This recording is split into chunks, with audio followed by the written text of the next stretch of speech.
Hi everyone, this is Paul here from the Magdalene Centre. Today I'm doing the astrology report for the week commencing the 24th of April, and we're outlining some of the key aspects and transits taking place this week and giving an overview of what it all means. Before I do that, I just want to clarify, as I often do, that the astrology doesn't control our lives. It gives us a framework to help us understand what is unfolding around us. It helps us to recognise what are the key areas of growth presented to us at this time in order to maximise the natural flow of growth.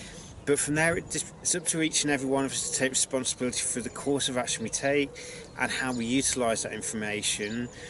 And it's also important that we make sure we take responsibility for our actions and make sure they're guided by wisdom rather than blind impulse, so we don't create karma for ourselves in the process of using the astrology. Now, in terms of the astrology this week, I'll begin with the moon's transits as usual.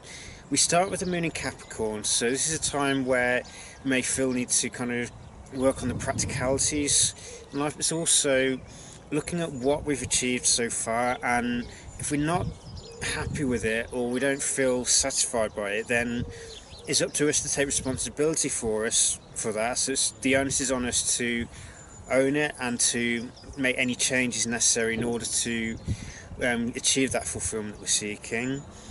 On Friday, the moon will enter Aquarius. This will be a time where it's potentially looking at our relationship to our local community and our place within it, and it could be a time where we feel that drive to spend time in groups and look at the roles that we play within them and see where can we better serve the communities that we're in.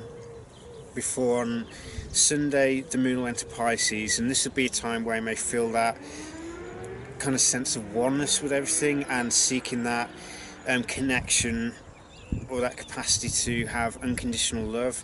It's kind of drawing close to the spirit, as it were, and feeling that spiritual connection with everything around us and seeking to express love and compassion as opposed to fear and disconnection. Now, in terms of the other aspects this week, there's only really 3 to go through, but they're all important nonetheless. The first one is Pluto is turning retrograde on Wednesday itself, so the 24th. So this retrograde will go on until the 2nd of October, so this is the longest of the planetary retrogrades, and it's a time for us to turn inwards and develop greater self-honesty. It's about reflecting on our relationship with truth and power. What is our understanding of power? Do we see it as our capacity to control and manipulate the environment around us and manipulate people? Do we reject power because we fear it? Or do we see power as our capacity to choose our response to situations? It's just an internal power where we choose how we respond, we don't just react blindly. And this is also a time where we can achieve greater healing through recognising where our own shadow tendencies are at play and are the driving force behind dynamics. And it's through love and compassion for self and forgiving ourselves that we break free of dysfunctional dynamics with other people, and that then frees the other person to heal their side of it if they so choose. But it's not something we can force upon people. But this is a time where we may have to face a lot of uncomfortable truths in our lives if we're not already doing so. And it's the old adage of the truth will set us free, but first it may hurt like hell. Some truths we don't really want to face because we know it will shake up our current understanding and mean that we'll have to engage or embrace some kind of change in order to shift things and to rectify the dynamics involved. And it may also mean that we have to let go of our attachment to playing the victim all the time in order to avoid taking responsibility, and instead own our side of the dynamic and heal it so we don't perpetuate it.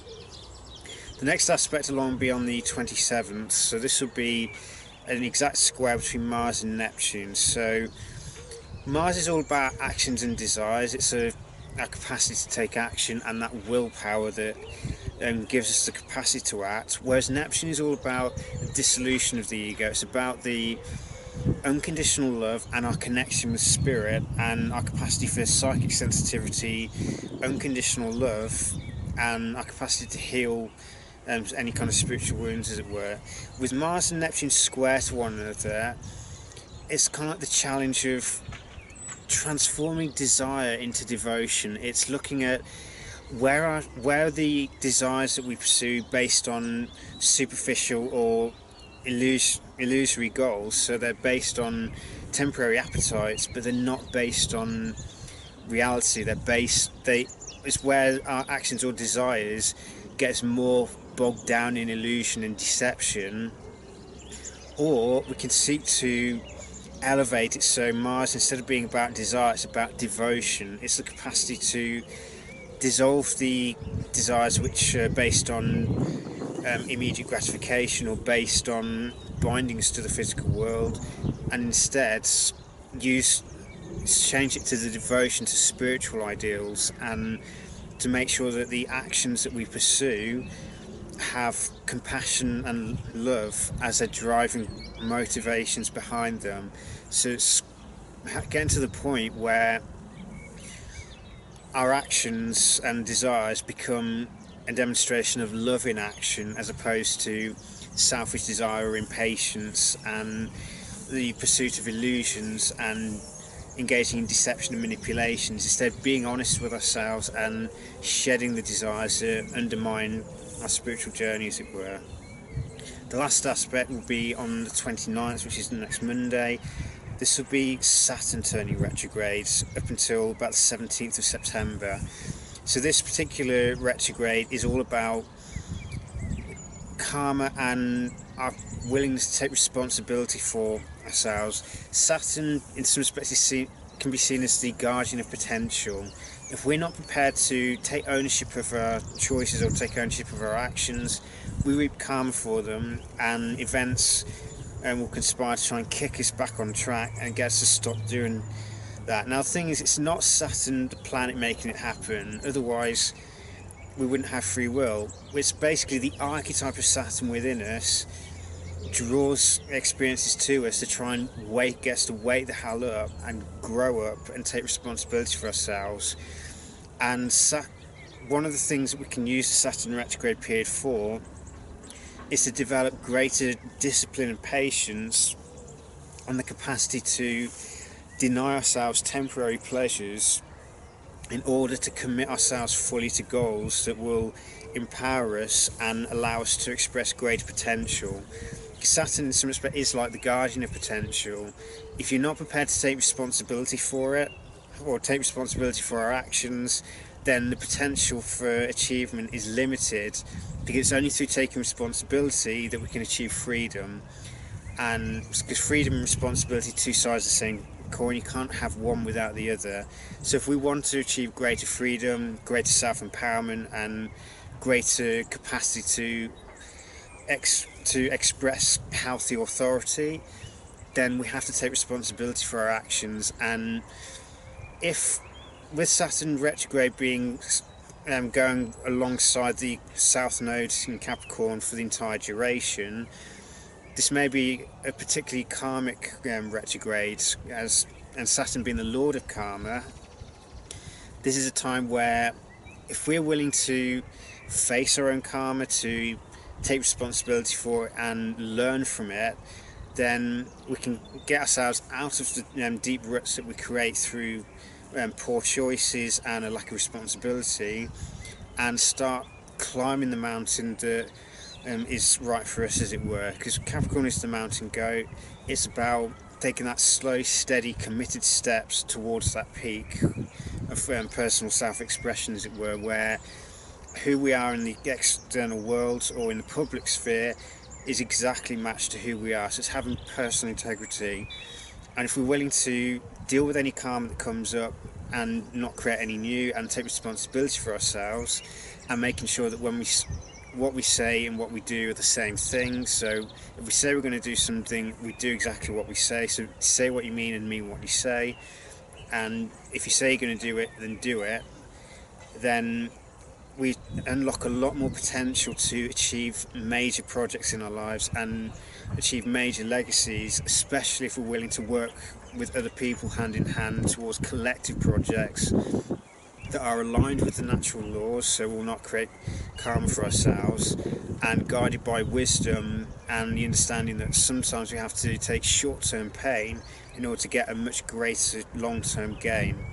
So if we're prepared to take the pain of facing our own karma and letting go of it, or allowing it to resolve without creating new karma, and being willing to put our hands up when we know we've done something wrong, and have that humility to accept the karma that's been demonstrated without creating more for ourselves, then this particular retrograde can, like Pluto's retrograde, bring us greater freedom as long as we're prepared to accept greater responsibility as a price for that freedom.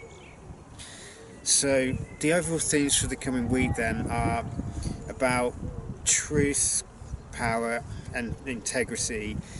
It's the capacity, and through all of this, and especially with the truth element, it's important that love is included as well. It's the guiding principle behind how we interact with other people, how we treat other people, and how we treat ourselves. If love is our motivation and the driving force behind it, then being willing to accept the truth and being willing to take ownership of our own mistakes in the past or our own karma will no longer seem like something that is causing us to suffer or seem like a punishment.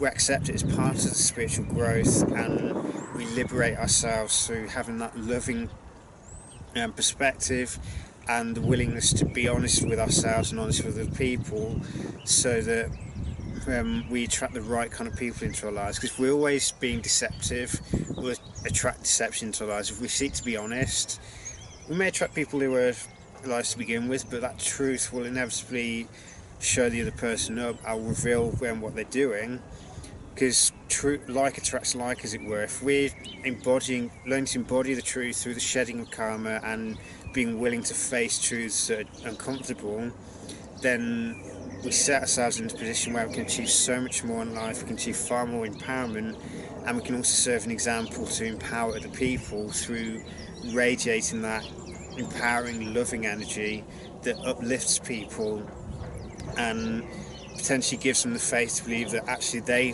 also have the potential. They just have to take the necessary steps to develop the discipline to commit to something, and the willingness to overcome any victim tendencies and to deactivate those internal triggers that we all have to some extent. But it's something that we all have to choose independently, so we should not be trying to force this on other people. If we apply it in our own lives, then we serve as an example by being the truth as opposed to just speaking it. So may the week bring you many new insights and much growth and transformation, and the healing of any shadow tendencies, as well as the overcoming of any shallow desires that undermine our spiritual progress. May this week bring you much empowerment.